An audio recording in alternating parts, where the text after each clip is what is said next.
let's be honest. The World Cup is the biggest sporting event ever. Despite what the Americans might think, the Americans are so fixated, and now I'm going into it. You know what I mean?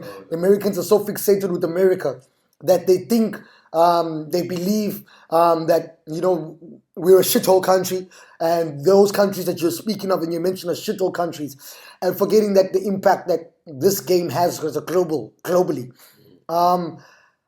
But in the same breath, I look at it and say, no, but we're having the World Cup in Saudi Arabia, we had it in Qatar, and we know that they beat the immigrants and they beat the people who built their stadiums. And I'm going to be honest, I'm going to be frank here, I never hide it. I say it without no fear, no favor. We know what the Saudi Arabians did and what they continue to do to build those stadiums. People are going to die building those stadiums in Saudi Arabia.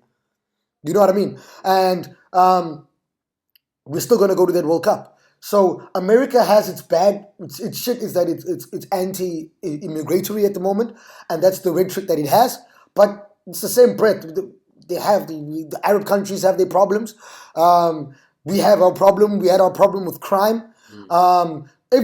Brazil have their problem with crime, and everywhere they go, the World Cup will have a political issue.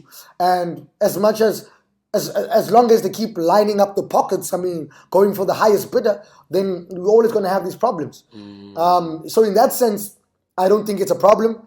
What I think is, it's an opportunity for the world to show Americans, because it's the biggest sporting event in the world, and to show Americans that the NBA, the NFL, all of that shit put together has got nothing on this. Because there's no way a random motherfucker from Venezuela would save his life savings to go to watch Tom Brady throw a round ball and get stopped, actually watch 10 minutes of play.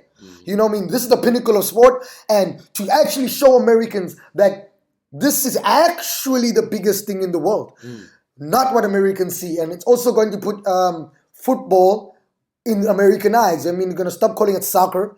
You know what I mean? And they're going to stop calling it soccer, and they're going to finally realize that it's football. And I think it's a good education for America. But I keep saying, and I always say, FIFA should never take the World Cup to a country where football is not the number one sport.